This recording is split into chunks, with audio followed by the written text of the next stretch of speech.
Oh, c'est un bon ballon. Allez, Shaqiri. Alexandre, petit. Allez, Shaqiri. Gavranovic qui Oui, affronte. Gavranovic. Nouveau tir de Vargas. Oui.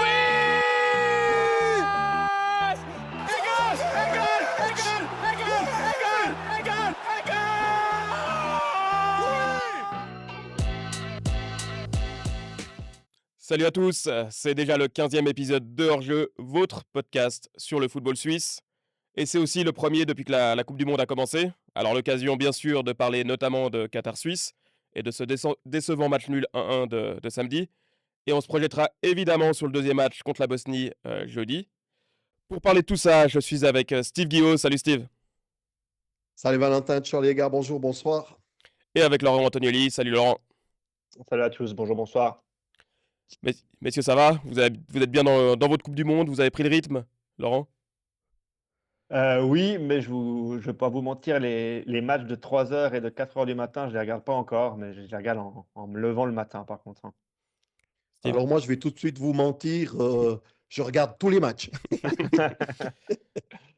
Ah, on a encore un moment où on peut se permettre de faire le choix et puis de choisir les matchs qu'on veut regarder, quoi. Ça, c'est... Exact.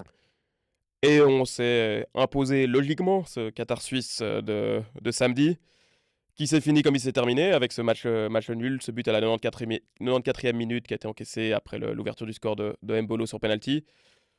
Une domination claire de la Suisse a priori, et enfin en tout cas une domination claire au niveau des stats, et ça s'est terminé comme ça.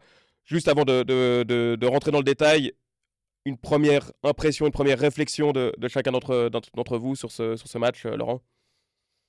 Oh, moi, c'est une très très grande déception, non pas que sur le jeu, mais également sur les choix qui ont été faits déjà sur le 11 de départ. Steve. Écoute, une demi-déception compte tenu des matchs de préparation où on ne voulait pas s'alarmer parce que justement on les qualifie de préparation, mais en même temps, je trouve qu'on est dans la continuité un peu de ces deux matchs de préparation en fait. C'est vrai qu'il y a un petit peu de ça avec des relâchements, des moments de légèreté dans le match de la Suisse de samedi. Alors, ça a commencé évidemment avec les choix. On s'est posé la question pendant toute la semaine avant le match, système à 3, système à 4.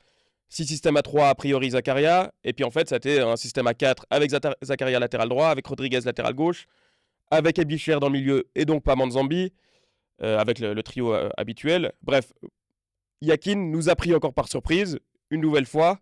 Il a invoqué notamment l'expérience. Il voulait de l'expérience pour son équipe. Le fait est que c'était difficile à comprendre, à lire. Et puis moi, au moment de voir la composition, sachant les infos qui m'étaient un petit peu remontées, eh ben, j'ai été un petit peu effaré par les choix de Yakin. Steve, qu'est-ce que t'en as pensé quand tu as vu la compo? Écoute, je vais être franc avec toi, quoi. En tout cas, ce qui est sûr, c'est qu'on n'a rien compris, hein, les gars, parce qu'on avait fait des projections, rappelez-vous, lors de notre dernier podcast, et on était tout faux, mais tout faux.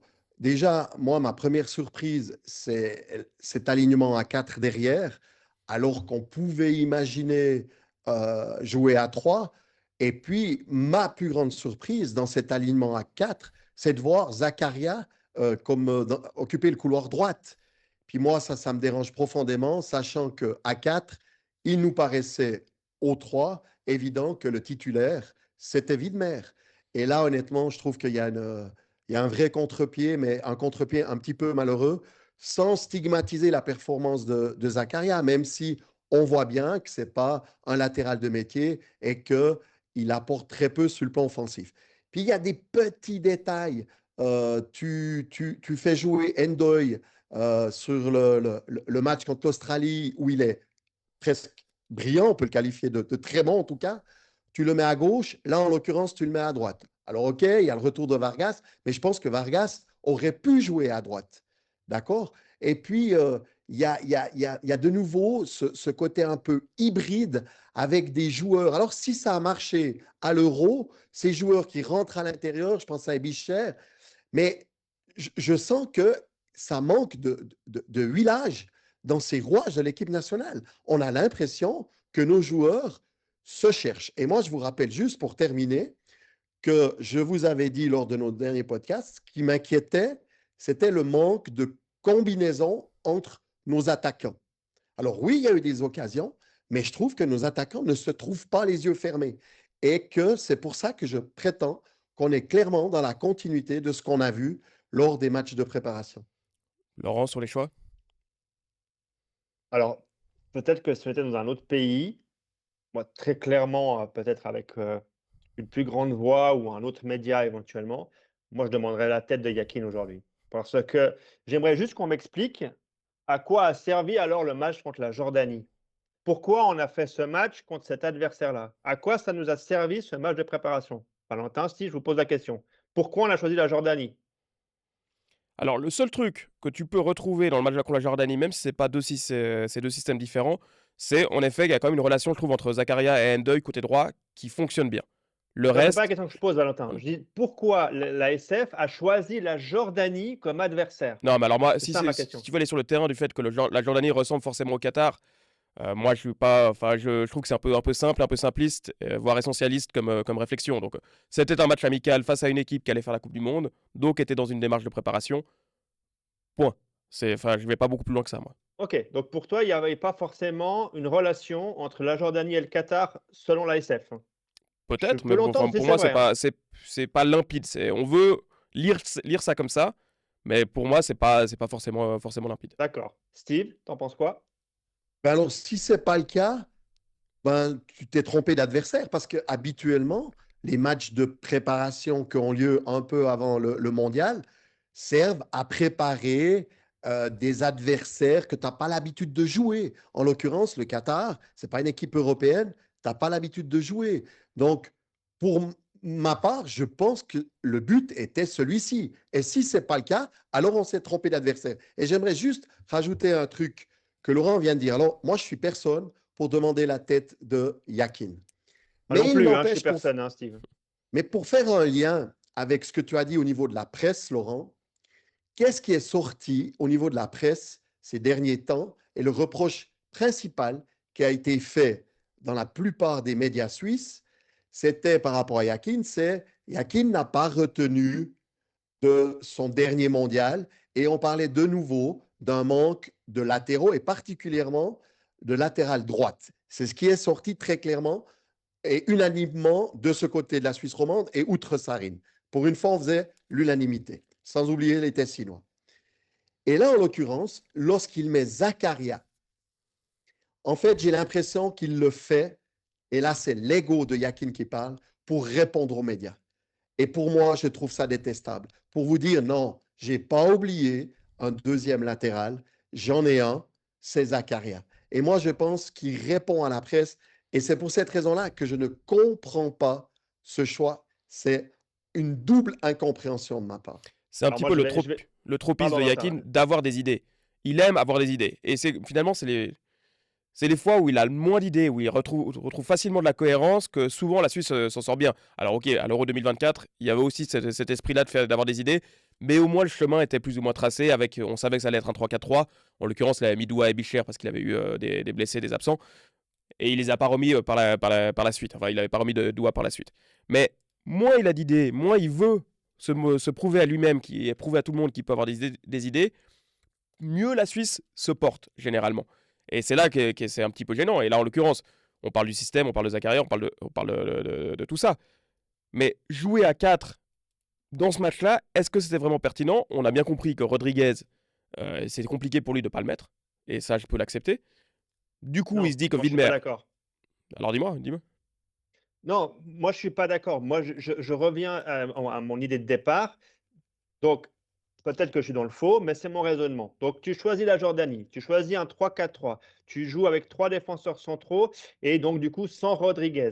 Et tu mets Manzambi au milieu de terrain, qui est entre les lignes et qui apporte beaucoup de choses. Tu joues avec 3 attaquants et tu fais une très bonne première mi-temps. Elle est intéressante, elle est encourageante. La deuxième, on pourra y revenir par rapport à ce qui se passe tout le temps lors des deuxièmes mi-temps actuellement. Ensuite, derrière, tu joues, on va dire, un adversaire qui, donc, selon mon opinion, ce n'est que mon opinion, a été choisi parce que c'est Jordanie-Qatar. Tu viens à 4, tu mets Zakaria latéral droit alors qu'il ne l'est pas, et tu mets Rodriguez. Donc, pour moi, très clair, et tu ne mets pas Manzambi. Donc, pour moi, c'est un manque de courage de la part de Yakin, parce qu'il n'a pas voulu se mettre sur le banc, on va dire un cadre, sur lequel il s'est appuyé pendant des années, qui est donc Rodriguez. Et il n'a pas voulu aller dans le 3-4-3, qui était le bon système, en tout cas pour moi, avec Manzambi au milieu de terrain. Voilà, c'est ma réflexion par rapport au match de préparation de la Jordanie et par rapport au match que j'ai vu ensuite contre le Qatar. Moi, je vais plus loin. Pour moi, le problème, c'est que dans ces choix, c'est que l'animation qu'il veut donner, au-delà du système, l'animation qu'il veut donner change tout le temps. On a une fois un truc avec, en effet, à 3, où ça fonctionne bien, c'est mobile, avec Manzambi, avec Endoy, avec Zakaria à droite, ça fonctionnait bien, et Bichir à Vargas à gauche, ça fonctionnait bien. Tu changes sur le deuxième match amical contre l'Australie, avec Endoy à gauche, avec d'autres animations aussi, avec Ebicher qui était ailier droit. Donc tu changes encore un petit peu les repères. Et là, tu reviens avec un troisième façon de jouer, avec Ebicher qui est un milieu qui doit créer des triangles sur le côté droit, avec Freuler qui doit créer des triangles sur le côté gauche avec Vargas et Rodriguez. Donc en fait, tu changes tout le temps ton approche. Et c'est plutôt là où moi ça me gêne. Au-delà du système, au-delà de tout, si tu mets Zakaria latéral droit, si tu mets Endoy à droite et tu mets Manzambi, pour moi tu retrouves un petit peu ce que tu as vu contre la Jordanie. Si dans tout ça tu mets en plus Ebicher côté gauche, tu retrouves aussi ce que tu as vu contre la Jordanie, à la place d'un Freuler, à la place d'un Rodriguez, peu importe le système. Pour moi, l'animation, elle allait un petit peu plus loin que le système sur ce match, sur les matchs de l'équipe de Suisse. Donc c'est plutôt le fait de tout le temps changer, tout le temps bouleverser un petit peu les repères pour les adversaires, mais aussi pour lui-même. Là, vous êtes en train de, par des exemples concrets, étayer mon point de vue global que j'ai donné tout au début de l'émission, où j'ai dit que je trouvais qu'au-delà du fait qu'on a eu cette occasion nette avec le penalty compris, et il est vrai que peut-être que si on avait été un peu plus adroit devant le goal, aujourd'hui, on ne serait pas en train de tenir ses propos, mais il n'empêche que où je te rejoins clairement, Valentin, c'est sur cette animation qui n'est pas claire. Et on sent que les joueurs ne sont pas à l'aise. Et je ne citerai qu'un seul joueur, mais il a peut-être fait une de ses plus mauvaises prestations avec l'équipe suisse, alors que en tant que capitaine, il l'a ouverte avant le mondial. C'est Xhaka qui a été catastrophique. D'accord? Et un Xhaka catastrophique où tu as l'impression qu'il se cherche sur le terrain, c'est pas normal. Et tu sens que c'est pas rodé. Notre 11 n'est pas rodé, mais suite à ces fameuses inspirations de dernière minute, OK, excuse-moi de le dire, mais je pense qu'à l'hôtel, la clim est un peu trop forte dans la chambre de Yakin, parce que pour moi, alors là, clairement, le nez, il était bouché. Et pas seulement sur le choix de la compo de départ, mais je pense qu'à un moment donné, Laurence fera un plaisir de nous parler des changements. Oui, mais moi, je vais encore rester sur le 11 de départ. Nous, ce qu'on a aimé, par exemple, si on reprend toujours ce 3-4-3 contre la Jordanie, on a aimé ce qu'a fait Ebicher, par exemple. Là, tu le remets dans un 4-3-3 où tu sens qu'Ebicher est, entre guillemets, un peu moins à l'aise dans ce système-là. Tu enlèves Manzambi qui faisait le lien très nettement entre la défense et l'attaque et qui t'a amené quelque chose et qui a amené en plus quelque chose tout de suite lorsqu'il est arrivé sur le terrain. Et puis, le dernier point, on en a déjà parlé, tu mets en plus Zakaria latéral droit dans une position où on sent qu'il n'est pas à l'aise. Donc, pour moi, il n'y a aucune case qui est cochée par rapport à ce choix qui a été fait par Yakin. Bien sûr, je vais dans l'extrême quand je demande la tête d'un entraîneur. Je ne suis pas comme ça, vous le savez très bien, et je laisse travailler la personne jusqu'au bout. Je n'ai aucun problème avec ça. Mais je reste persuadé que s'il est en Angleterre, Yakin aujourd'hui, je pense que tous les médias anglais se poseraient quand même beaucoup de questions sur les choix tactiques, les choix de joueurs du sélectionneur anglais, par exemple. Là où c'est quand même très gênant, parce qu'on l'a beaucoup évoqué, nous, ici, sur le podcast, c'est Manzambi. Finalement, tu le mets titulaire sur les 2 matchs, tu vois ce qu'il est capable de t'apporter quand même. Enfin, même si, en effet, son match contre l'Australie était moins bon que celui contre la Jordanie, mais il y a un côté liant, un côté liberté qui fait qu'il est capable de déclencher une action presque dans toutes les zones du terrain. Là, aujourd'hui, sur ce match contre le Qatar, eh ben, tu as manqué de joueurs capables de déclencher. À gauche, c'était très statique. À droite, ça bougeait un petit peu mieux, mais à gauche, c'était très statique. Manzambi, il aurait eu la capacité peut-être d'aller créer du désordre dans toutes les zones. Et le fait de ne pas le mettre, comment est-ce que vous interprétez ça? C'est juste, on se dit, il est trop jeune pour commencer un match de Coupe du Monde? Ou bien comment vous lisez ça, Laurent? Non, moi je l'ai dit tout à l'heure, pour moi c'est tout simplement un manque de courage du sélectionneur lorsqu'il fait son 11 de départ et il veut mettre Rodriguez sur le terrain et il met Rodriguez latéral gauche. Donc au moment où il met Rodriguez latéral gauche, il est en quelque chose. On peut 4-4-2, 4-3-3, tout ce que vous voulez. Et donc, du coup, lorsqu'il est dans ce système-là, ben, il faut bien enlever un joueur puisque tu rajoutes Rodriguez. Non, Et mais pour moi, tu pourrais enlever Bichir. Tu pourrais avoir ton 4-2-3-1 que tu as eu contre l'Australie, totalement, avec totalement. Mais en Freuler, l'occurrence, il n'a Xhaka, pas fait plus ce Manzouki. choix-là. Mais bien sûr, Ah, mais absolument. Il aurait pu attention, faire ça. Là, il a préféré laisser Bicher et même pas mettre Manzambi. Donc en plus, il n'a pas le courage d'aller au bout de ses idées ou au bout de ce qu'il a déjà mis en place une fois contre la Jordanie, c'est-à-dire une défense à 3 sans Rodriguez et en enlevant Manzambi. Donc pour moi, c'est tout faux du début jusqu'à la fin. attention, Valentin. Ta proposition, elle est intéressante, mais en faisant comme tu le dis, ça veut dire que tu laisses les 3 attaquants plus Manzambi. On est d'accord? Oui, bah Ouais. évidemment. Et alors? Non, non, alors c'est pas un problème, mais ça veut dire que tu te retrouves avec 4 joueurs à vocation offensive. Ouais. Et je pense que sur ce match-là, clairement, il a manqué de courage. Et en plus, il nous a pris pour des cons, les gars. Parce que je vous rappelle que sur l'infographie du début de match où la FIFA montre la composition d'équipe, il met 3 derrière et il met Ricardo Rodriguez comme 4e milieu de terrain.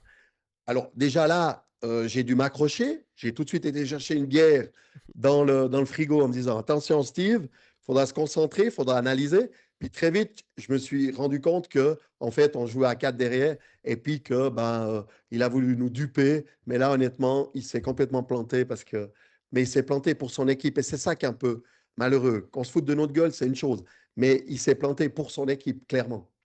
Bon, maintenant, on a discuté des choix. Peut-être rentrons un petit peu dans le match. Le fait est qu'il y a une domination qui est claire de l'équipe de Suisse, surtout sur la première mi-temps, sur la deuxième mi-temps un peu moins, que la Suisse aurait dû gagner ce match. Beaucoup moins, beaucoup moins. On est d'accord.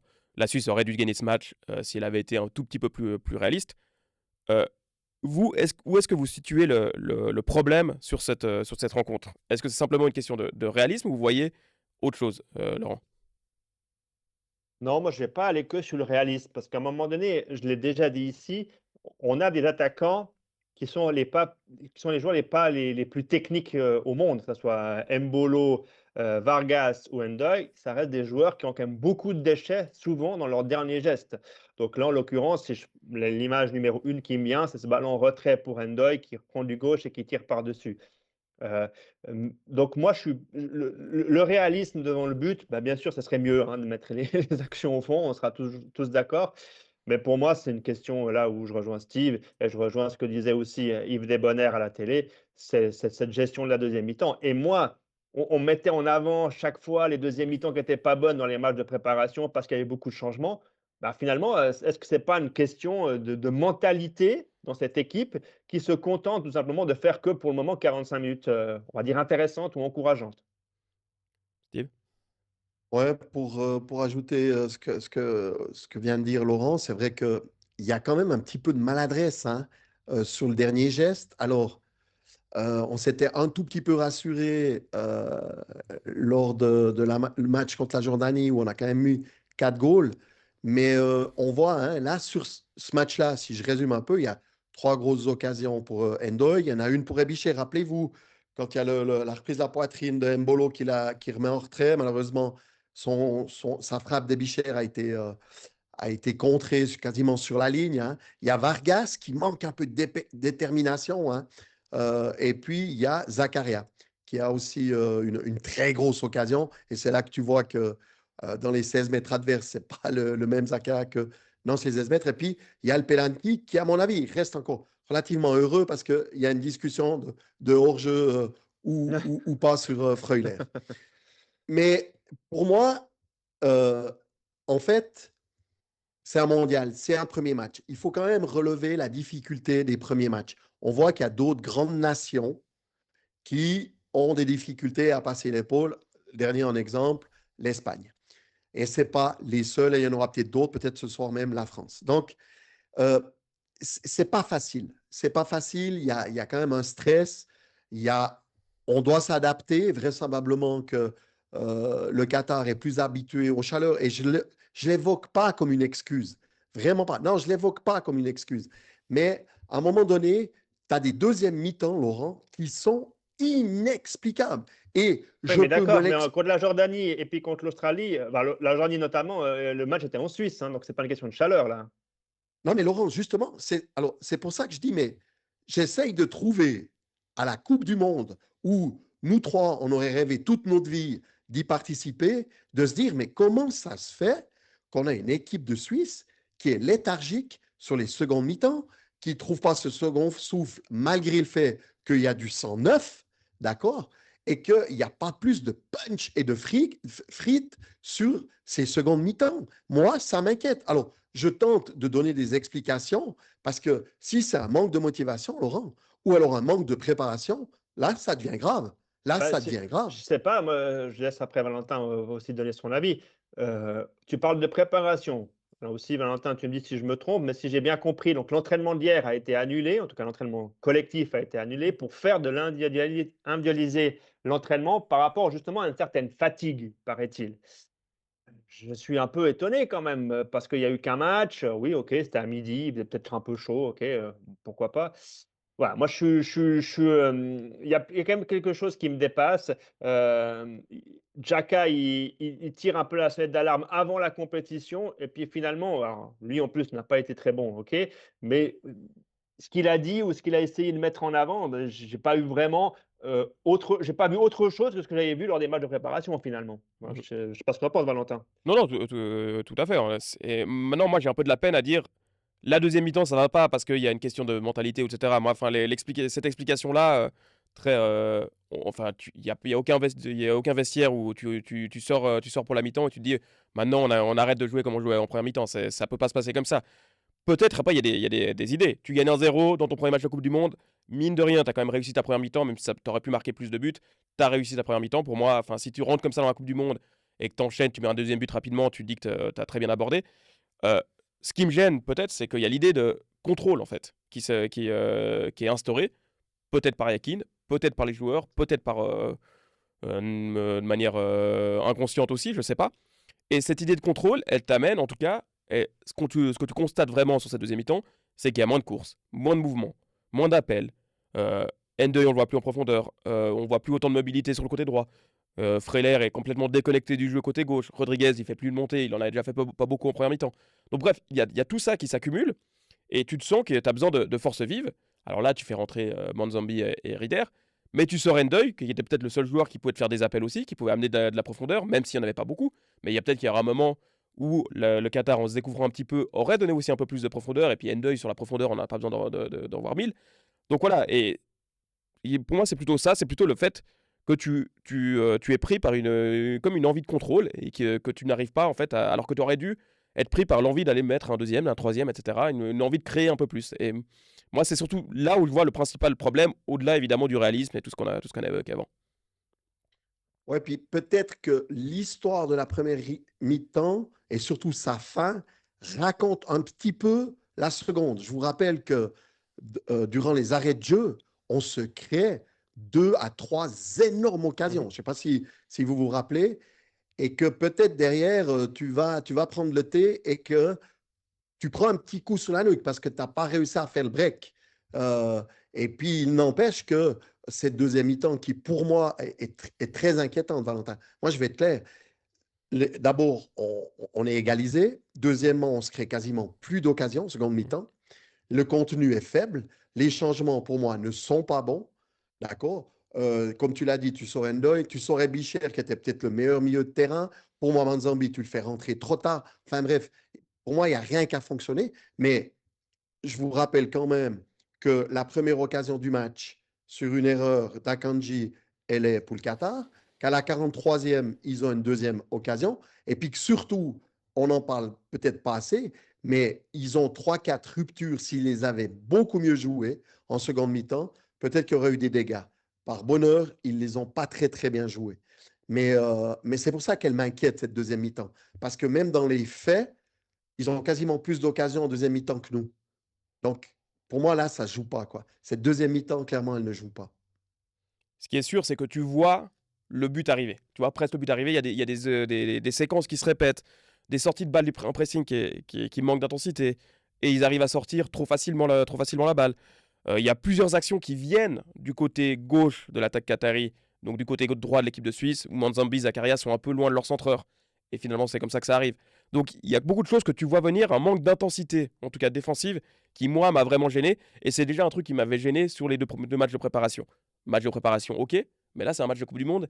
Et c'est là où je trouve que la principale raison de m'inquiéter que j'ai, c'est ce manque d'intensité défensive. Donc, c'est ça qui, ouais, Mais moi, je qui vais plus m'inquiète. loin, Valentin. Tu parles d'intensité défensive. Moi, je parlerais d'intensité point. Oui, C'est autant avec que sans ballon, en fait.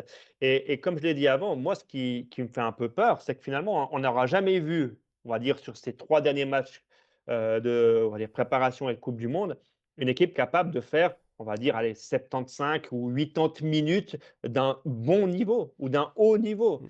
Et que quand, au terme de la préparation, vous avez votre capitaine qui prend la parole et puis qui dit non, on doit vraiment maintenant faire quelque chose, que ce soit à l'entraînement, soit en match, et que derrière, bah, finalement, il n'y a pas ce qu'on recherche ou il n'y a pas ce que Granit Xhaka voulait, ben, on peut rêver de plein de choses, comme dirait le directeur des équipes nationales chez nous. Mais pour le moment, avant de rêver, il faut déjà être compétitif sur le terrain pendant, on va dire, je vais dire, allez, 75 minutes déjà, ce serait déjà pas mal.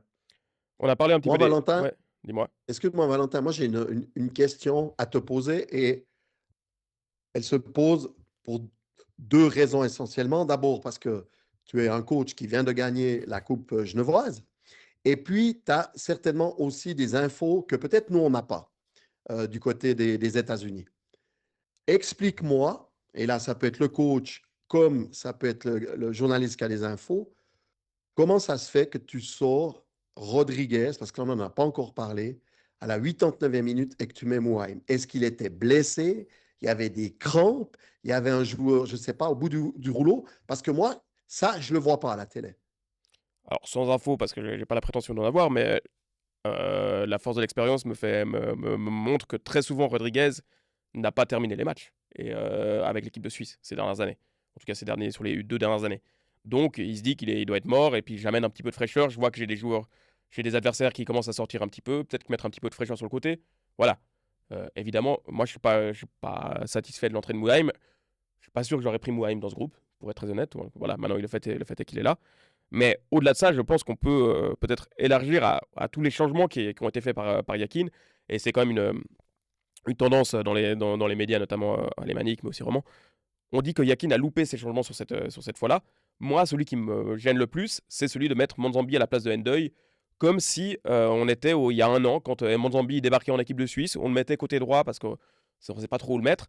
Non, enfin, on a quand même vu que Manzambi, c'est celui qui va donner de la vie à l'intérieur du jeu. Et forcément, Manzambi a dézonné. Et donc, tu vas avoir peut-être un côté droit qui va être un petit peu délaissé par moment, aussi défensivement. Manzambi, fais-le rentrer à l'intérieur du jeu. Laisse Ndoye et Mais Manzambi. d'ailleurs, la seule occasion qui se crée, c'est à l'intérieur du jeu, Bien où sûr. il fait cette frappe qui passe à côté, d'ailleurs. Et il lance aussi, il y a une occasion où il lance Mbolo depuis l'intérieur du jeu. Donc, enfin, il a eu un impact quand même, sans faire Mais une super c'était sa entrée. position dans le 3-4-3 contre la Jordanie, Et à l'intérieur du jeu. dans le 4-2-3 aussi contre l'Australie. Ouais, je suis très content de t'avoir posé la question parce que tu amènes une dimension intéressante dans l'analyse du but qu'on prend. Alors évidemment, on peut stigmatiser l'attitude de Mouhaim, qui, en parenthèse, c'est autogol. Hein, la FIFA l'a mis comme autogol. Effectivement, c'est bel et bien Mouhaim qui bat Kobel de la tête dans son propre but. C'est malheureux, hein, évidemment, il était sous pression.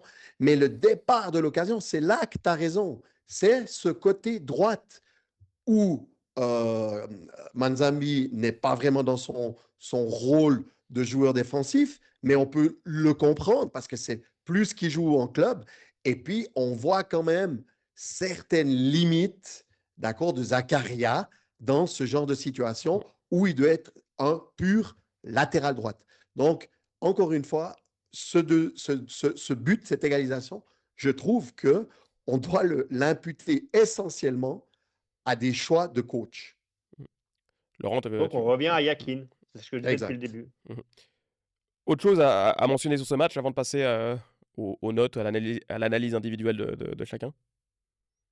Non, moi, encore une fois, moi, ce que je veux, je le disais déjà après les matchs de préparation, je veux voir une équipe suisse qui soit forte avec le ballon et sans ballon. Donc, on ne l'a pas vu pendant encore une fois 90 minutes sur ce match-là. Donc, ce sera très intéressant de voir ce que maintenant cette équipe peut faire contre la Bosnie, qui est une équipe un peu plus du coup européenne, peut-être qu'on connaît mieux ou je ne sais pas. Mais si elle avait perdu, on en voulait une réaction. Mais même en faisant le match nul, je veux une réaction de cette équipe de Suisse, quoi. On va en parler de ce match contre la Bosnie. Exact. On va d'abord passer à l'évaluation individuelle. On va s'amuser un petit peu avec les notes pour chaque joueur qui a joué ce match. Donc, chaque joueur côté suisse, on note sur 10. La moyenne est autour de 5 en théorie quand on note sur 10. Donc, on voit un petit peu où on veut aller. De toute façon, on va pas se rapprocher du 10, a priori, dans cette évaluation-là. Je commence par Gregor Kobel. Laurent, Kobel qui a fait un arrêt au tout début de match sur l'erreur d'Akanji. Globalement, comment tu le vois? Alors moi, je lui donne 4,5. Je lui donne pas la moyenne pour 2 raisons. Tu as raison sur l'arrêt qu'il fait au début. Encore une fois, le poste de gardien est toujours compliqué à analyser. Mais selon moi, mes yeux, je le trouve beaucoup trop sur sa ligne sur le centre, sur le but.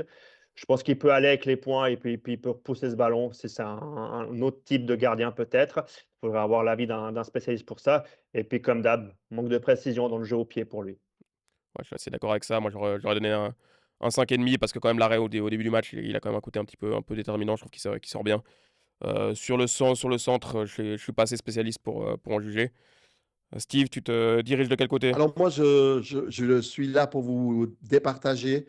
Je penche plutôt pour Valentin. J'oublie pas quand même son arrêt du début du match qui pèse quand même dans la balance. L'histoire aurait pu être très différente et catastrophique. Donc, je te rejoins, Valentin, du coup. Passer à la défense. Zakaria, Laurent? Moi, Zakaria, bah, forcément, je mets 4 parce que encore une fois, je ne suis pas plus sévère parce qu'il n'est pas mis dans les bonnes conditions par son entraîneur. Par contre, vous l'avez dit, pour moi, il doit sortir beaucoup plus vite sur le centreur, sur le but. Et puis ensuite, bah, malheureusement, il y a égalisation derrière. Mais pour moi, il doit avoir une réaction, il doit sprinter sur le centreur pour être beaucoup plus près à le contrer. Je suis d'accord sur ça. Maintenant, je trouve que si je juge dans l'ensemble du match, moi, je suis pas catastrophé par la prestation de Zakaria. Je trouve que offensivement, même si on voit que c'est pas son poste, je trouve qu'il est quand même très bien connecté aux autres. Avec Endoy, ça se passe. Il y a quand même une bonne connexion. Avec Ibichir, il y a une bonne connexion. Il amène aussi des actions, en tout cas sur le point de vue offensif. Il est en effet pas mis dans les meilleures conditions. Et pour ça, moi, je dirais sur un 5,5. Steve? Je vais être entre vous deux, en fait. Je vais vous départager. Je vais mettre un 5. Euh, il y a évidemment sa position sur le but, mais moi, dans la balance, je trouve quand même que c'est pas à son poste. Et puis malheureusement, j'aurais aimé mettre un tout petit peu plus, mais il a une énorme occasion quand même, hein.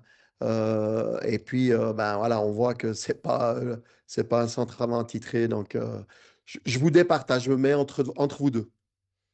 Elvedi, Laurent? Bon, là, pour moi, c'est forcément entre les 4 le meilleur défenseur. Maintenant, il n'a pas eu non plus beaucoup de travail à faire, donc je lui ai mis 6. Après, si vous le descendez à 5 ou à 5,5, j'entendrai aussi, mais il a fait un match correct pour moi. Ouais, moi, défensivement, oui. Après, je trouve qu'il amène pas grand-chose avec le ballon. 5,5 pour moi autour de là. Je peux vivre avec ça. Steve? Je vis avec vous. Très bien. À Cantli, par contre, j'imagine que ça amène un peu plus de débat. Je vais commencer moi. Pourquoi? Moi, si on met 5,5 à Elvedi, je le mets entre 5 et 5,5 aussi parce que je trouve qu'il amène quand même plus sur le point de vue offensif. Maintenant, il y a sa grosse erreur en début de match qui limite forcément l'analyse et puis qui limite sa note. Donc oui, si on met 5,5 à Elvedi, je lui mets 5. Si on met 5 à Elvedi, je lui mets 4,5 quoi. Laurent? Ben moi, je suis beaucoup plus sévère que toi apparemment aujourd'hui. Moi, je suis descendu à 3,5 parce que je trouve que c'est un joueur sur lequel on doit s'appuyer. Ce qu'il fait en début de match, pour moi, c'est pas possible. C'est ce qu'on a déjà vu parfois dans les matchs de préparation. Il faut qu'il se réveille parce qu'à coup de monde, elle a commencé maintenant. À la relance, tu as raison, c'est forcément mieux et plus intéressant que Elvedi. Mais moi, je suis trop déçu par ce qu'il nous propose sur le plan défensif sur ce match-là et sur ce qu'il a fait avant.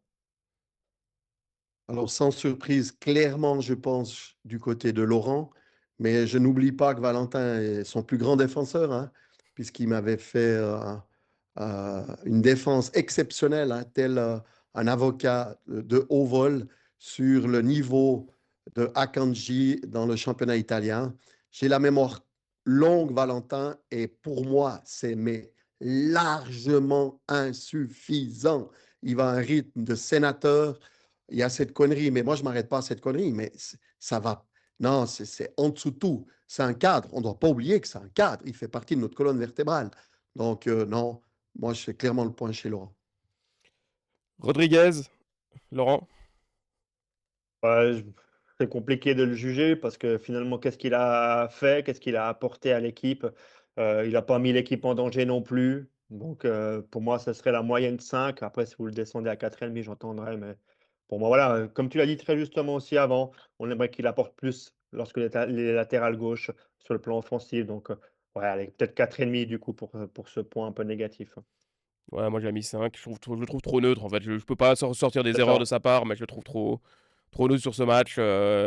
Pas mis en valeur. Je pense que tu le mets dans une défense à 3 latérale, enfin centrale gauche, une défense à 3. Il fait le même match. Et finalement, tu as peut-être une opinion un peu plus élevée de sa rencontre. Le fait qu'il soit latéral gauche, bah voilà, ça fait que tu joues avec presque un poids mort, même s'il amène un centre en début de match. Mais c'est à peu près tout. Steve.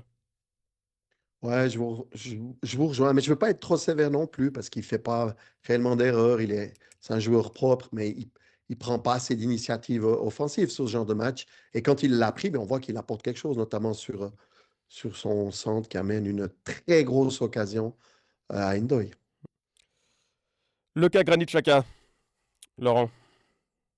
Bah là aussi, si on est sévère avec Akanji, on doit l'être aussi avec Granit Xhaka. Donc, moi, en tant que capitaine, en tant qu'un homme qui a pris la parole avant le match, bah son niveau technique n'a pas été bon sur cette rencontre-là. Il n'a pas eu de justesse dans ses passes, dans son jeu.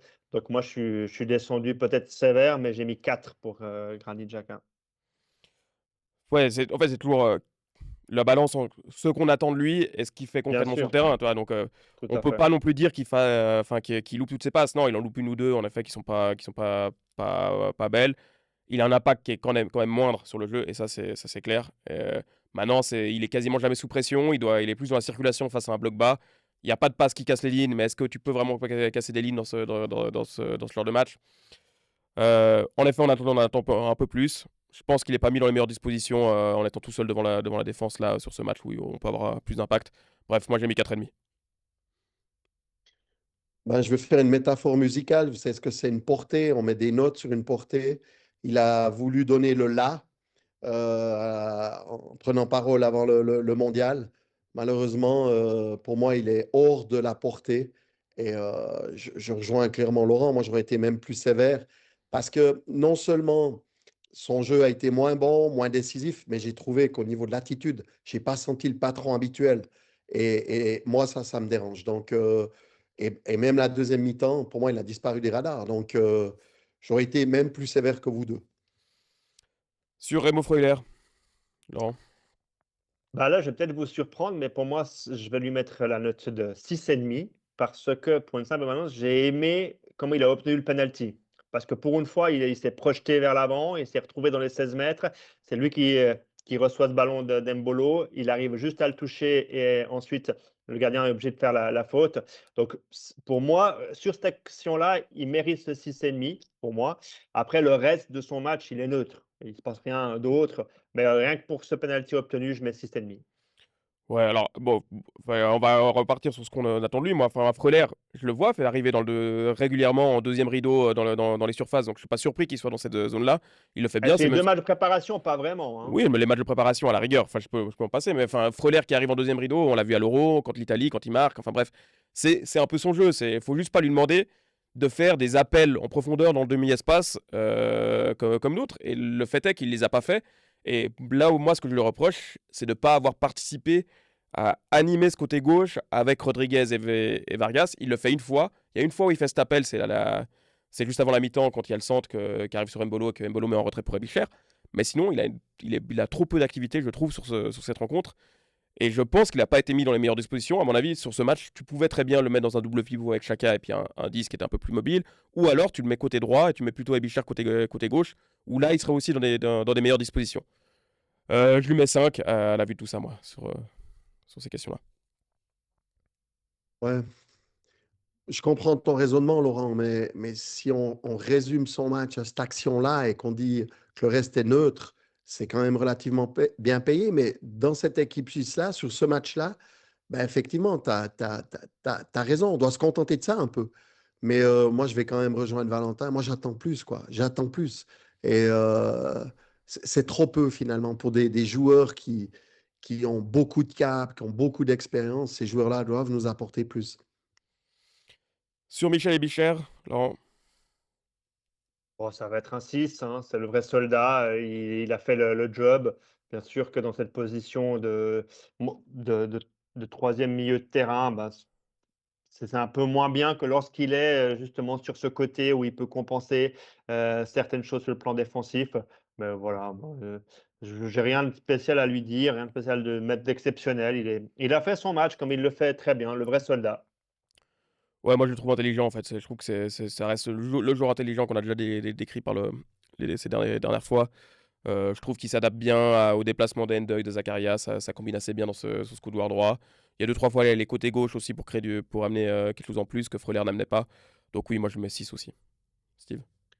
Ouais, pour moi, c'est le meilleur des 3 milieux de terrain, hein. N'oublions pas que si on met en valeur le penalty obtenu par Freuler, je vous rappelle que une fois de plus, et c'est peut-être pas ce qu'on attend le plus de lui, mais il fait de nouveau une passe dans la profondeur pour Endoy. Ça fait partie des 3 occasions qu'a Endoy dans l'axe du terrain un peu sur la droite. Et lui-même a une occasion, malheureusement, elle aurait pu finir dans les goals, ça n'a pas été le cas. Mais pour moi, c'est le meilleur des 3. Donc, j'aurais inversé la note entre Ebicher et Freuler, par exemple. Sur Endoy, des occasions, un peu de l'activité, du déchet aussi. Ça le résume un petit peu trop, mais enfin, finalement, c'est assez le joueur qu'il est, quoi. Laurent. C'est ça, tu as tout dit. Donc moi, j'ai mis la moyenne 5 parce qu'encore une fois, il se crée des choses. On le voit, il essaye, mais c'est le Dan Endoy que je vois, que je connais depuis des années, c'est-à-dire ce manque un peu de précision dans ce qu'il doit faire dans le dernier geste. Et ça, c'est vraiment le palier qu'il doit franchir parce qu'il a la vitesse, il a le dribble, il est capable d'aller dans les bons espaces, de faire les bons appels. Mais c'est ce côté qualité face au but, s'il franchit ça, oui, là, il va devenir vraiment un très, très bel attaquant. Ouais, moi, je lui ai mis 5,5. Je trouve il reste quand même tellement précieux que, enfin, on voit l'impact qu'il a, l'apport qu'il peut avoir pour cette équipe. Bon, ça va, 5 et 5,5, on est proche. Steve. Et je suis d'accord avec vous, donc pas de souci. Brel Mbolo, buteur sur le penalty. Très peu de ballons touchés, mais quand même beaucoup de passes qui auraient pu être décisives. Quand même, je crois qu'on en compte 5 où il met le bon ballon au bon joueur au bon moment. Pour moi, même si on n'en a pas beaucoup parlé, je trouve que c'est pas loin d'être le meilleur de l'équipe de Suisse sur ce match. Moi, je lui mets 6,5. Ouais, alors moi je suis monté à 7 parce que je te rejoins 1000 fois.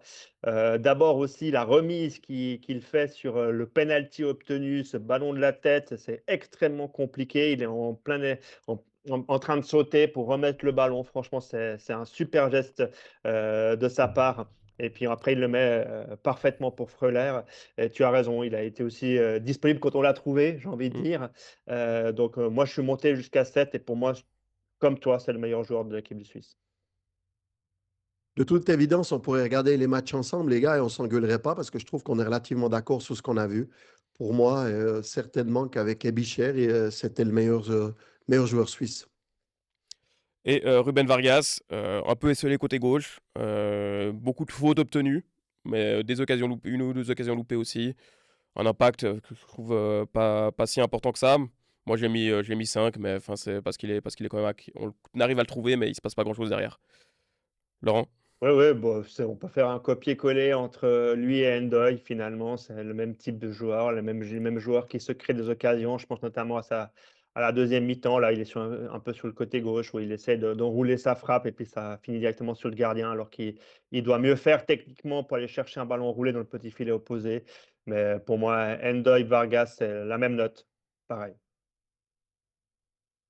Ouais, je l'ai trouvé un petit peu moins bon quand même que Endoy, donc, mais pour un demi-point. Donc, je peux vous rejoindre, quoi. Mais, puis, je veux surtout vous rejoindre dans l'idée que j'espère qu'ils seront mieux le prochain match, quoi. On ne veut pas leur lancer le mauvais sort, on va essayer d'être le plus optimiste et positif que possible. Avant de passer au prochain match, peut-être juste sur les remplaçants sans forcément les faire les 5. Est-ce qu'il y en a un que vous voulez ressortir plus qu'un autre? Moi, j'ai trouvé que quand même, Amdouni était quand même dans la connexion. Après, pas sans être super. Manzambi, ok, il couvre pas son côté droit, mais enfin, il est quand même important quand il rentre. Il y a quand même des choses qui se passent un peu plus. Reader aussi, même s'il y a moins de créativité. Au moins, en tout cas, on a amené un peu de créativité. Ça a pas fait de mal dans cette deuxième mi-temps, même si c'était pas super derrière, quoi. Non, tu as raison sur ce qu'apporte pour moi Mozambique. C'est quelque chose de très intéressant sur le terrain. On voit, il prend des risques, il fait cette frappe-là qui passe juste à côté. C'est vrai que c'est un petit peu embêtant sa façon, on va dire, de courir sur le but qu'on encaisse. Là, il doit être beaucoup plus réactif. Il doit venir donner un coup de main à Zakaria en sprintant un peu plus. À mon sens, l'effort doit être plus fort. Ça, c'est un petit peu embêtant au niveau visuel. Mais oui, oui, mais on va y revenir maintenant pour le match de la Bosnie, mais on sent que c'est forcément un plus de cette équipe, hein. Moi, j'aimerais juste parler d'un joueur, 10 secondes, Yachari. On l'aime bien, hein, en tout cas, Laurent l'adore. Moi, je l'aime bien aussi. Mais alors, sans vouloir le stigmatiser sur le but, où pour moi, c'est très compliqué. Il est dans un duel de la tête. Alors, on dit il perd la balle, mais Non, faire, moi, je suis pas faire d'accord mieux, avec ça. faire Donc, mieux, ça me paraît ouais, compliqué. Ouais, mais je l'ai lu, je l'ai entendu. ouais. Non, mais tu as Donc, raison, Steve, ça a été dit, absolument. ça a Ouais, été non, mais dit. je suis d'accord avec toi, Steve. En fait, c'est une action, c'est un renvoi. Ok, il le renvoie plein axe, mais Non, tu veux. Enfin, c'est franchement, on est d'accord, hein, on ouais. est d'accord là-dessus. Moi, j'ai trouvé que certains étaient un peu durs avec ça, mais j'espère quand même qu'il aura un contexte favorable pour se développer, ce joueur. Parce que ces fins de match un peu pourris, c'est dur, quoi. Parce que inévitablement, c'est un joueur sur lequel on va compter, puis on attend, parce que c'est un technicien, c'est un beau joueur. Mais là, pour l'instant, il n'arrive pas à exprimer son potentiel, parce qu'il n'a que des fins de match, et ce n'est pas là qu'on exprime le mieux, en tout cas ces derniers temps, notre potentiel. Je suis d'accord avec toi, Steve. La seule chose, c'est que sur les rares ballons qu'il doit jouer, il doit être propre, du coup. Et c'est vrai qu'il a eu deux ou trois gestes techniques qui n'est pas habituel chez lui et qu'on n'aimerait pas voir, en fait. Et en effet, c'est pour ça que j'aime, c'est qu'il a cette créativité, cette capacité d'aller vers l'avant, de trouver parfois le bon espace. Mais il a perdu un ou deux ballons qu'il ne devrait pas perdre, je pense. C'est vrai. On va se projeter sur le match contre la Bosnie, donc jeudi à 21h heure suisse. Donc ce sera encore un match à la mi-journée aux États-Unis. Il fera chaud, très probablement. On aura le même contexte, on aura peut-être les mêmes problèmes. Pour les éviter, qu'est-ce qu'on touche, qu'est-ce qu'on fait comme compo pour ce match-là? Est-ce qu'on reprend les mêmes débats qu'on a eu il y a une semaine avant le match contre le Qatar et on se dit il faut repartir avec cette même équipe, ou est-ce qu'on essaie de tenir compte de ce qu'on a vu aussi samedi contre le Qatar, Laurent? Ouais, c'est compliqué, hein, c'est très compliqué. Il nous a sorti un système qu'on n'avait pas encore vu sur les 2 derniers matchs. Qu'est-ce qu'il va faire contre une équipe européenne cette fois-ci? Il faut aussi s'adapter un peu à la Bosnie. On l'a vu, la Bosnie est une équipe qui laisse surtout le ballon à l'adversaire. Donc on devrait avoir le ballon. Donc si on a le ballon, pour moi, on devrait être en 3-4-3 avec un Mozambique entre les lignes. Voilà comment je vois la chose. Steve?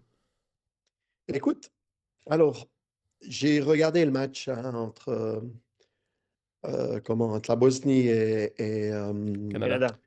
et le Canada. Voilà, merci. Euh, donc, j'ai trouvé les Canadiens nettement plus forts que la Bosnie. J'ai trouvé que la Bosnie a énormément subi. Maintenant, il est vrai que c'est une équipe athlétique qui a des joueurs d'expérience et surtout qui a des balles arrêtées de qualité. Donc, il faudra vraiment qu'on soit attentif sur ce point-là, c'est-à-dire les balles arrêtées. Mais dans le jeu, je pense qu'on sera en possession de balles. Alors, j'ose espérer qu'on sera quand même moins dominateur en termes de possession de balles que contre le Qatar, ce qui pourrait nous ouvrir des espaces. Parce que nos attaquants ont quand même besoin d'espace et pour exprimer leur vitesse. Mais je reste de manière générale quand même assez optimiste parce que je pense que c'est une équipe qui pourrait nous convenir. Maintenant, on n'a pas tellement le choix d'aller chercher une victoire.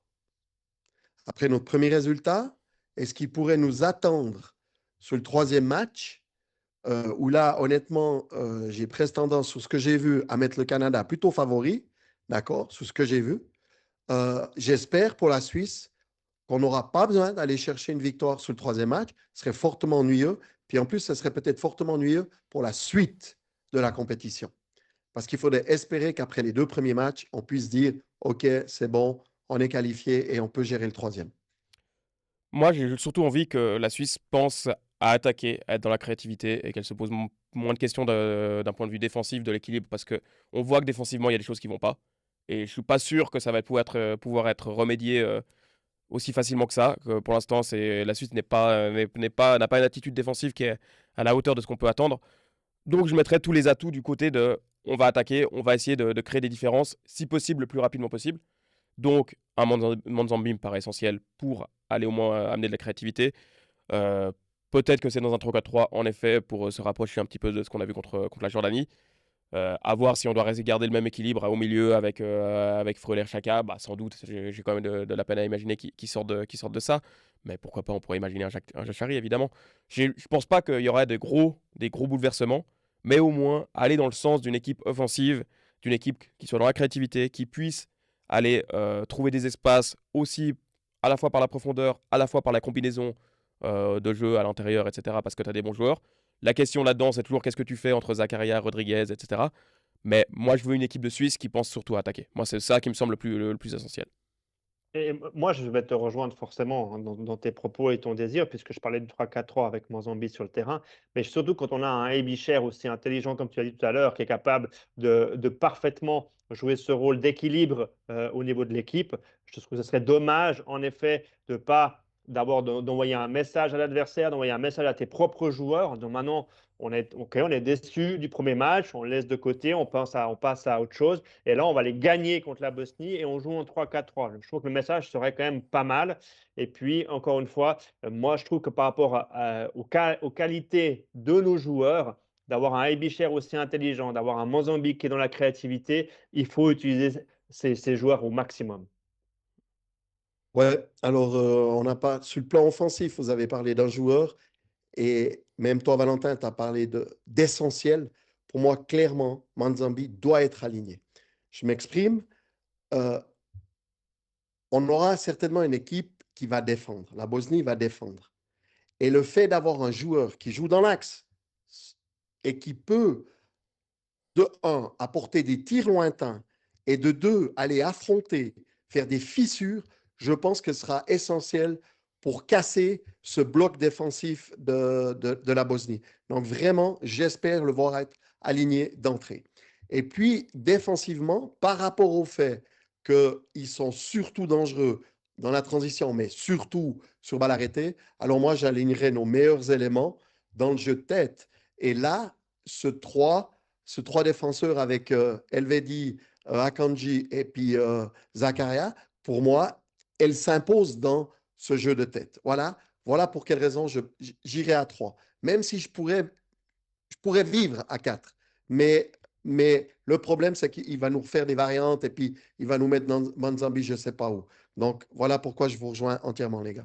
Donc l'équipe de la Jordanie pour toi, Steve, on est dans ce hausse-là et je suis assez d'accord parce que jusqu'ici, c'est Avec quand même. Kebal au but, là. Il y a Oui, c'est en la effet, seule il y a différence juste par rapport cette nuance-là. à la Mais oui, je pense qu'on c'est la meilleure référence qu'on a à l'heure actuelle, c'est celle-ci. Et ça, c'est clair. Maintenant, Et je dis Kobel au but, on pourrait même discuter, parce que moi, je trouve ce que fait Yvon depuis quelques années en Ligue 1 avec Lorient. Alors, je suis d'accord, c'est Dortmund, en Lorient, on peut toujours discuter, mais la qualité du jeu de Yvon par rapport à Kobel, moi, après, ça c'est que mon avis, hein, mais je sais que ça va pas se passer, hein. Je pense que Kobel a tellement attendu l'après sommaire qu'on va pas on va pas mettre numéro 2 de demain. Mais personnellement, je préfère plus Mvogo que Kobel. non, bon, de toute façon, on peut discuter autant qu'on veut, enfin, ça n'arrivera pas, ça c'est clair. C'est vrai. Maintenant, oui, on doit se poser des questions sur le jeu au pied de Kobel et comment on l'utilise par rapport à comment notre équipe Et dans les airs, le jeu aérien, et il dans a les airs dit, aussi. hein, Steve, balles arrêtées de la Bosnie sont performantes. Ils ont marqué comme ça contre le Canada. Et je pense que Yvon est aussi plus performant dans le jeu aérien que Kobel. On va passer à ce qu'on a aimé, ce qu'on a détesté sur cette première partie de Coupe du Monde. Je pense qu'on a fait le tour sur l'équipe de Suisse. Donc, on peut voir un petit peu on a pu voir un petit peu tous les matchs. On a déjà eu je pense une vingtaine de matchs, une quinzaine ou une vingtaine de matchs qui se sont disputés jusqu'ici. Comme ça, un coup de cœur, un coup de gueule de chacun d'entre vous. Qu'est-ce que vous avez envie de mentionner, Laurent? Bah, moi, en tout cas, dans ce que j'ai aimé, en tout cas, on parle beaucoup de cette organisation, mais on va dire Made in FIFA, avec notamment ses pauses ou ses cartons, c'est selon. Mais par contre, l'idée des hymnes nationaux où tous les joueurs sont ensemble sur le terrain, je trouve que c'est une très bonne idée. Mais j'irais même plus loin. Je dirais même, alors ça fera encore plus de monde, vous allez me dire, sur le terrain, mais je pense que le staff, qui fait aussi partie de l'équipe, pourrait aussi être avec les joueurs. Mais là, j'exagère peut-être un petit peu. Mais cette idée de mettre en tout cas tous les joueurs ensemble pour écouter l'hymne du pays, je trouve que c'est une bonne idée, vraiment, très bonne idée. Alors écoute, difficile d'avoir un seul coup de cœur, moi, deux, trois impressions. En général, je trouve que on nous prédisait des stades peut-être parfois vides. Alors, il n'y a pas eu tous les matchs guichets fermés, mais je trouve qu'il y a beaucoup, beaucoup, beaucoup de monde, compte tenu du fait que les billets sont vraiment ultra onéreux. Je trouve qu'il y a une bonne ambiance de manière générale. Ce qui me plaît aussi dans les nouveautés, c'est ces règles pour ne pas perdre de temps. Je trouve honnêtement qu'on ne s'énerve pas sur ces joueurs qui restent tellement par terre, sur les gardiens qui abusent avant de faire les 5 mètres, etc. Je trouve que ça accélère. J'aime assez voir cette caméra qui est sur le côté du front de l'arbitre, où tu as des situations où tu vois la fin, la frappe, le but. Je trouve aussi très, très Moi, je trouve bien. qu'ils en abusent parfois. Il faut qu'ils l'utilisent Alors, peut-être un peu plus intelligemment, on va dire. ouais, peut-être, Laurent, tu as raison. Mais par contre, où ça me pose un peu de problème, c'est quand même ces pauses dites boissons. Pour deux raisons. D'abord, il faut quand même pas se moquer de nous. Quand vous êtes dans des stades fermés et climatisés, je pense que la pause boisson, elle n'a pas vraiment lieu d'être. Puis surtout, je ne sais pas si vous avez vu le match Maroc contre Brésil. Les Marocains font 20 premières minutes exceptionnelles. Il y a la coupure et derrière, ça change la dynamique. Et Didier Deschamps en a parlé en expliquant que si tu es dans le dur, tu es content d'avoir la pause boisson. Et puis, si tu es dans la bonne dynamique, eh ben, tu la regrettes. Et j'ai trouvé clairement que ça coupait un peu les jambes des Marocains. Et enfin, dernier point, c'est qu'on découvre beaucoup d'équipes et de joueurs. Et il y a des belles histoires. Il y a des belles histoires. Moi, j'en cite qu'une, celle de Vozinho, le gardien du Cap-Vert, qui a été exceptionnel, qui fait 7 arrêts, pas miraculeux, mais vraiment de grande envergure. Ce gardien, il a 40 ans. Et il faut savoir que dans son histoire, en fait, il a été essentiellement élevé par ses grands-parents et que quand il jouait avec les plus grands du quartier, évidemment, on l'embêtait un peu. Et il rentrait se plaindre un peu chez ses grands-parents qui l'ont surnommé Vozinho. Puis Vozinho, ça veut dire petite voix. Et il disait, allez, plains-toi pas trop, petite voix. Je trouve que c'est une jolie histoire. Et en plus, il est en fin de contrat en D2 portugaise. Je dis Ouais. ça, je dis rien. Non, mais enfin, juste moi, t'as dit beaucoup de choses, Steve, mais moi, moi c'est vraiment les pauses boissons que j'arrive pas. Enfin, je trouve que ça, on casse complètement le rythme d'un match et on n'est pas dans le football, en fait. On est vraiment juste dans la réflexion, dans la standardisation d'une coupure à un moment où tu as des fois des scènes où tu as les deux équipes qui sont prêtes à repartir et puis l'arbitre leur fait non, non, attends, on attend que la télé revienne, que Fox reprenne le signal. Ouais. Il faut préciser que c'est Fox uniquement qu'on Ouais, ouais. attend. Donc voilà, moi c'est ça qui me gêne et clairement ça atteint le rythme d'un match.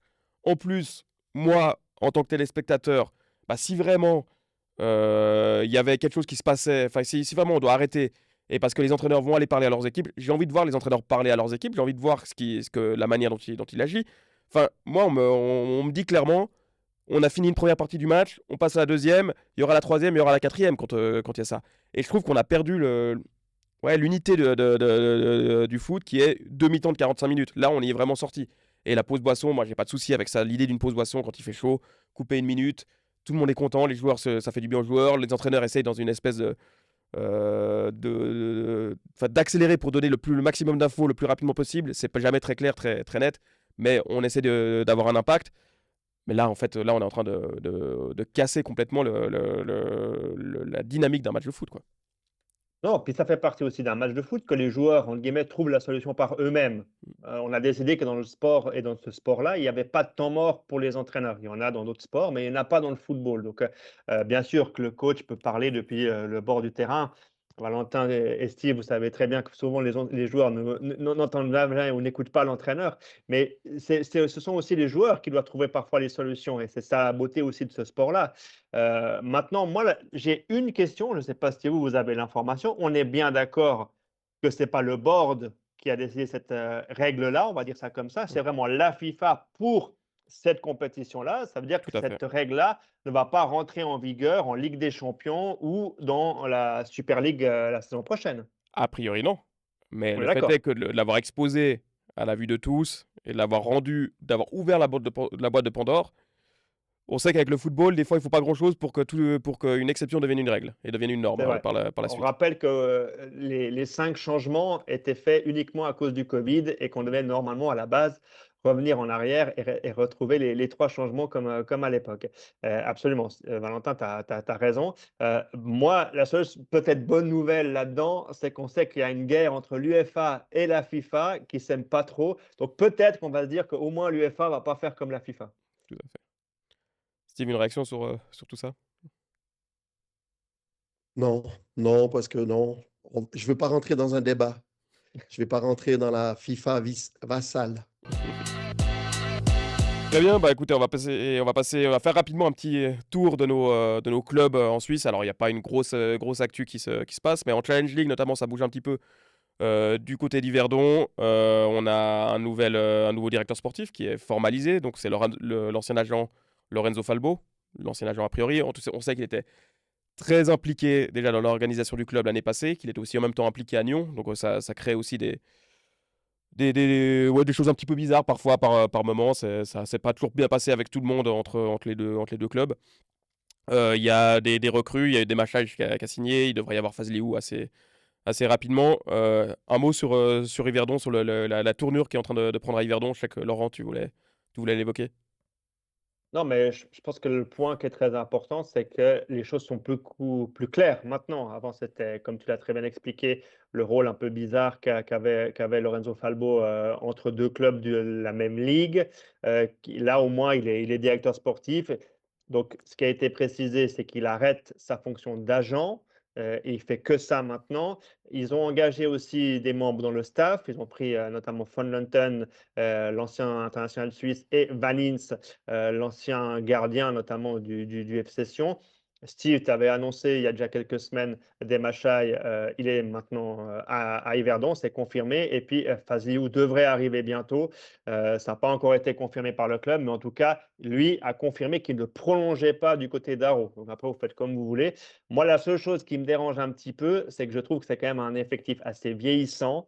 Et là, vous rajoutez Fazliou et des Machai, c'est encore des joueurs un peu plus âgés. Et je pense que c'est un effectif qui devrait être un peu rajeuni du côté d'Yverdon. Steve? Ouais, en tout cas, avec les transferts qui sont faits, mais surtout l'élargissement du staff, euh, moi, j'en fais mon favori la saison prochaine, hein, parce qu'on montre que tu vas chercher Von Lanten, Van Ince, enfin, je veux dire, c'est des gens qui travaillent régulièrement en Super League. Et puis, Laurent, alors, oui, tu as raison. On a été chercher des joueurs d'expérience, mais ce qu'il y a d'intéressant dans ces joueurs-là, c'est des joueurs confirmés de Challenge League. C'est des très, très bons joueurs de Challenge League. Oui, c'est Parce juste. que j'ose espérer quand même qu'en faisant de tels transferts, que l'ambition, mais je crois qu'on ne sera pas surpris si l'ambition ouverte et publique, c'est de remonter la saison prochaine. Mm. Il y a autre chose qui vous a fait réagir, interpeller en Suisse, en Super League, en Challenge League, Bon, Laurent? ça reste encore très calme, hein, mais je trouve intéressant aussi le choix de Toon, de prendre Derbachi, là, ce jeune joueur d'Aro. C'est encore une fois dans la lignée de ce que fait Toon, c'est-à-dire aller chercher des jeunes et puis espérer qu'ils puissent franchir un palier avec Toon en Super League. Par contre, c'est assez intéressant, je ne sais pas comment vous interprétez ça, quitter Bâle pour aller à Salzbourg, c'est le cas de Schmid, donc la latéral gauche. Est-ce que c'est une promotion? Est-ce que c'est pas une promotion? J'arrive pas vraiment toujours à juger ce genre de choses parce que quitter la Suisse pour aller dans le championnat d'Autriche, peut-être que financièrement c'est mieux parce que Salzbourg a peut-être plus de moyens que Bâle, je sais pas. Je sais pas ce que tu en penses, Valentin. L'envie de vivre une autre histoire. Ça fait Ouais, quoi, une 3-4 ans expérience. qu'il est à Bâle, 3 ans Mhm. qu'il est à Bâle. Il a prouvé en Suisse. Je pense qu'à Salzbourg, il jouera à la Coupe d'Europe, ce qui n'aurait pas été le cas à Bâle. Donc C'est j'imagine, vrai. je lis un petit peu ce genre de choses.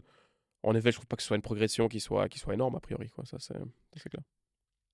Pour moi, Laurent, si tu étais dans le grand FC Bâle, ce ne serait pas une promotion. Aujourd'hui, c'est peut-être fuir le FC Bâle. Ouais, mais Salzbourg, c'est plus aussi dominant non plus en Autriche hein, depuis Mm. 2 ans. Hein. Non. Par contre, je me demande vraiment ce qui se passe à Stade Lyonnais actuellement. C'est très interpellant. Il y a un entraîneur qui Ouais, va arriver. ouais. Pardon, Valentin? Il y a un entraîneur qui va arriver. Oui, Euh, parce qu'on l'a dit la semaine passée qu'il y avait un changement d'entraîneur d'un club vaudois, donc c'est en effet du côté de Nyon, où il ne garde pas Andrea Binotto. Et a priori, le successeur est quelqu'un qu'on connaît un petit peu en Suisse romande qui a été. Moi, on me donne le nom d'Aurélien Méhoche, qui est l'ancien adjoint de Adrien Ours à Yverdon. Ouais, moi, on me donne J'ai- pas mal de pistes. On me dit aussi que Sion a un grand regard, on va dire, sur ce qui se passe un peu à Lyon et qui pourrait aussi amener un entraîneur depuis le Valais. Donc, à voir. Pardon, Steve. Non, mais vous avez les deux un bon écho, en fait.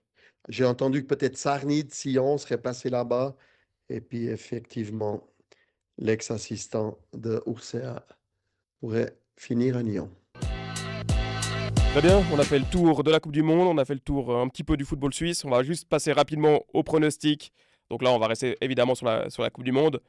Je commence par ce Suisse-Bosnie, où on est obligé de tenir compte maintenant On du premier fait match. pas Renan-Lausanne Sport de samedi, là? On y viendra. Allez, Suisse-Bosnie, Laurent. 2-1 pour la Suisse. Steve. Idem 2-1 pour la Suisse avec un but de Manzambi. Et 2-0, moi je pense que la Suisse peut maîtriser ce match, enfin rentrer dans sa Coupe du Monde et puis ça sera clair, clair et net. On aura un joli match mercredi 22h, Angleterre-Croatie, une ancienne demi-finale de Coupe du Monde, il y a 8 ans. C'est un match intéressant, comment tu le vois Laurent? Alors, 2-1 pour l'Angleterre, pour moi. Match nul 1-1. Moi je vois l'Angleterre quand même bien supérieure à la Croatie, 2-0, 3-0 peut-être. Et enfin, je trouve que c'est un match qui va être intéressant parce que j'ai beaucoup aimé de ce que j'ai vu de la Côte d'Ivoire contre Équateur. C'était la nuit de dimanche à lundi, sauf erreur. Et déjà Je- contre la France aussi, hein. Aussi en match amical, tout à fait. Je trouve que la Côte d'Ivoire, avec notamment Yann Diomandé, il y a quand même beaucoup de talent dans cette équipe. Il joue contre l'Allemagne, ce sera samedi à 22h. Et moi, j'ai envie de voir une petite surprise avec, disons, un match nul, un partout. Laurent, 2-1 Allemagne. Steve. 2-2. Magnifique. On va pas s'amuser à pronostiquer les 45 autres matchs qui vont nous séparer du prochain podcast. Non, je rigole. L'autre prochain podcast aura lieu lundi prochain. On aura vu le match de l'équipe de Suisse jeudi. On pourra se projeter sur celui contre le Canada qui aura lieu mardi prochain ou mercredi prochain. Maintenant, j'ai toujours un doute. Mais bref, on aura plus de contenu sur la Coupe du Monde, plus d'histoires à raconter aussi sans doute. On se retrouve d'ici là. Si vous avez des questions, des commentaires, n'hésitez pas à nous interpeller sur les réseaux sociaux, par mail, tout ce que vous voulez. On est à disposition. Et moi, les gars, je vous dis du coup à lundi. Profitez bien de cette Coupe du Monde d'ici là. Et à la semaine prochaine. Alors, juste un petit mot avant de vous dire au revoir. On verra si Yakin est toujours l'entraîneur de l'équipe suisse lundi, parce que je vous rappelle qu'il y a une équipe nationale, la Tunisie, qui a changé de coach après sa première défaite. Ouais, c'est Renard qui remplace Lamouchi en l'occurrence. Et puis moi, je vais juste finir en disant que je pense que tous les supporters de l'Argentine, du Portugal et de la France doivent être extrêmement contents parce que ça faisait partie de mes flops. Et quand on voit actuellement la qualité de mes pronostics, ils peuvent être extrêmement confiants. On va rester comme ça. On va garder notre lignée. Rester sur notre lignée et enchaîner peut-être ou peut-être pas. Allez, à lundi les gars. Ciao Bye les bye. gars.